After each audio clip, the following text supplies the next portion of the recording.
Do you want to see Hal Jordan like you've never seen him before? Green Lantern Willworld is my favorite comic book. I've read hundreds of comics, but I have not found a comic that's like Green Lantern Willworld since I read it, and I have been looking. It's one of only a handful of standalone Green Lantern comics, which means that you don't have to be familiar with anything about Green Lantern. You can just jump in. So it is one of the first Green Lantern comics that I read. And imagine my surprise when I look to try and find more comics like this one, and there just aren't any. Which is strange to me because willworld embodies everything that I like about Green Lantern. It's like a best of. Written by J.M. DeMatteis and wonderfully drawn by Seth Fisher, this book follows Hal Jordan trying to find his way home from the land of Odd. This book is hard to describe, so I'm going to share how the author described it. A surreal and fairly whimsical tale about the multidimensional nature of reality. Willworld is one of those stories where, within the context of a cosmic fantasy, it's really more like a children's book than a superhero story.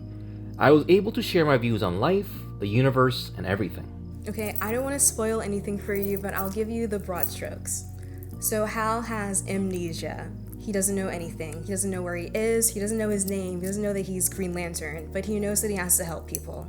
This is my favorite interpretation of Hal Jordan, and I generally love when DeMatteis writes him. I feel like people forget that Hal has a huge heart and is very kind, and that's why he had to kill all those people. Hal can see the truth of his reality, which most people can't do. This is explained to him by my favorite character, Glance, a punk fairy angel who plays bass. Something else that I like about Glance is her style. You could wear this outfit today. Hal and pals, which he makes friends immediately. They're constantly being confronted by the loose nature of their reality while looking for some kidnapped kid that Hal thinks he knows. Okay, I'm gonna go ahead and spoil it, I'm gonna tell you what the book is about. I don't think this counts as a spoiler. At the heart of this book is a message about healing your inner child and embracing your inner child, and about the ways that your life changes and improves when you lean into and accept having childlike wonder and all the things that you enjoyed doing as a kid. I know that when people say to heal your inner child or connect to your inner child, that can sound like nonsense. It can sound like nothing. But this book actually gives you a really good guide on how to do it. And your inner child is running the show. When did my... No. Okay. The solution to finding a life that you enjoy or are satisfied with comes down to honoring and connecting with your inner child. I feel like if most people were to think about it, the way that they react to situations connects back to something in their childhood. And I feel like people don't like hearing that, but if you want to overcome it, you have to embrace it. That's something else that I like about Green Lantern, this idea of overcoming your fears and like moving on from it. Someone made a really good Hal Jordan video that I'll link down below, but it's basically how Hal faces his fears, and that's why he's a great character. That's why so many people like that character. Anyway, okay. This book is more than a little philosophical. J.M. DeMatteis seems to be a really religious and spiritual person. And he gave this quote in an interview about his work on The Spectre, which is another series that I really love, but it also applies to his approach with Willworld. I'd rather put it that we are thought forms in the mind of God. We are, quite literally, the dream he or she is dreaming. At the same time, we are God, him or herself dreaming the dream, unconsciously acting out the parts of all the players in this divine dream that we take to be reality. Part of the game is waking up to the fact that we're not who we think we are. We are God dreaming that we are who we think we are. Of course, once we begin to realize that, we have permission to enjoy the dream to the fullest. That's real Sagittarius shit. So I know this type of thing isn't for everyone, but it is for me. It's so much for me that I was in shock while I was reading it. I was like blowing my mind. Every once in a while you find something and you think, oh, this was made in a lab for me. I feel like J.M. DeMatteis and Seth Fisher sat down and said, what does Ayana need? And then they made this book. Speaking of Seth Fisher, we have to get into the art. This art is just breathtaking.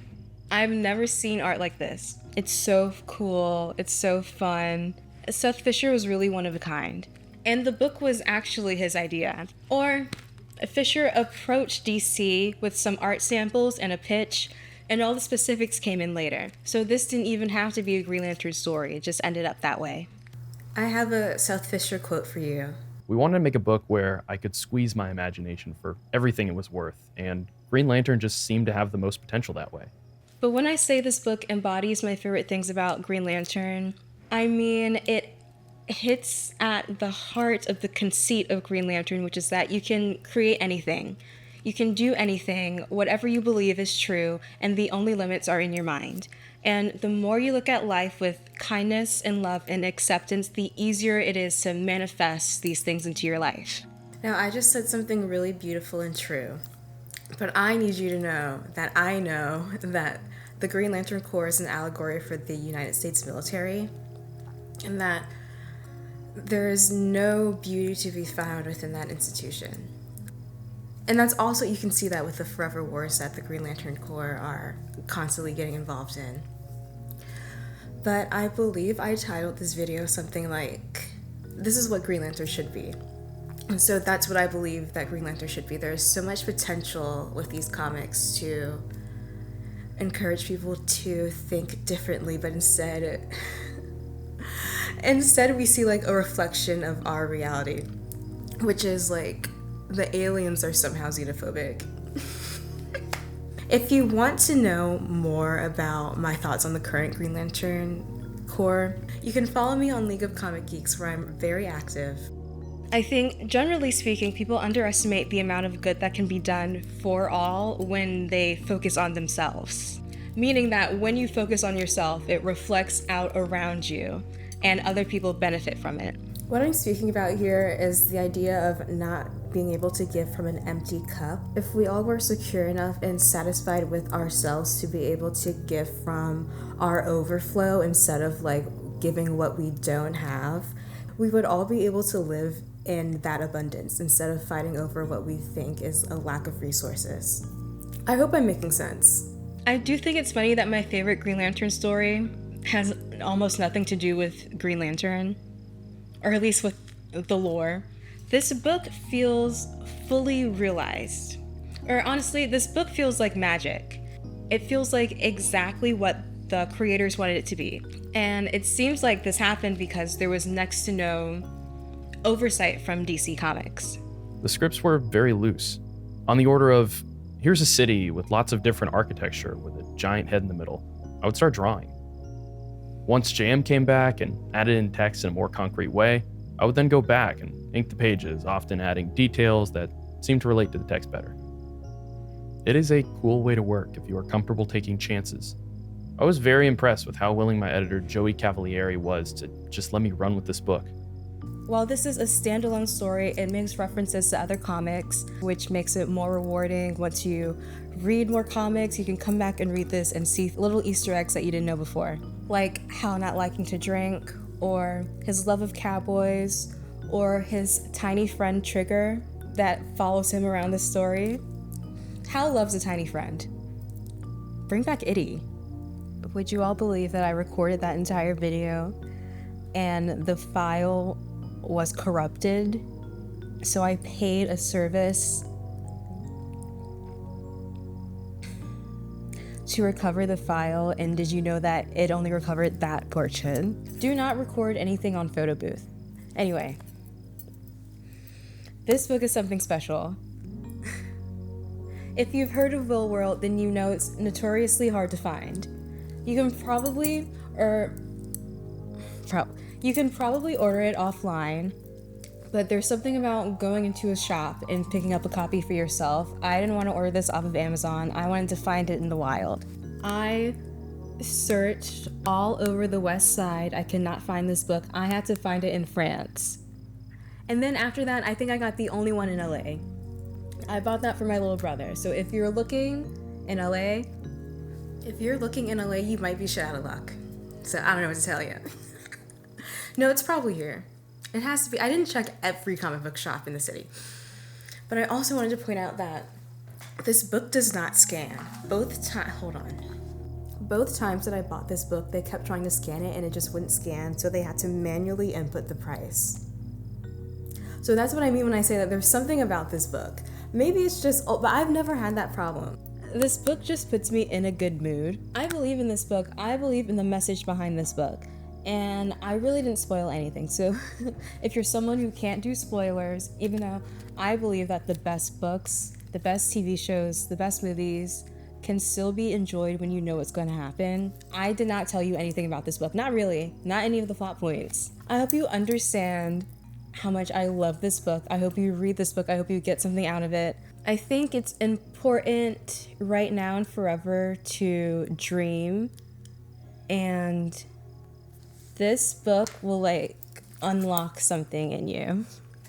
While I was doing research for this video, I found an old Flash animation, not that one, but a promo for this book that was hosted on the DC website. So I think the vibe of the animation is a lot creepier than I would describe this book as. But I am not someone who's creeped out easily. But that being said, I'll link it down below. It's a really cool animation. Anyway, thank you so much for watching. I hope you've enjoyed the piece of my heart that I've given you. Please leave a comment and let me know absolutely anything at all. Have you read willworld? Do you like Green Lantern? What's your favorite comic book? Who's your favorite Green Lantern? Because mine is actually John. Thank you for watching. Oh my god. While we watch me try and make a thumbnail, I want to thank my friends Josh and Colin for voicing J.M. DeMatteis and Seth Fisher respectively. I didn't tell them anything about this video. I said, do you want to do a favor for me? Get this into me by the end of the week. And they did. So they killed it. I think it added some much needed texture to the video. And finally, look at my Hal Jordan itty bitty.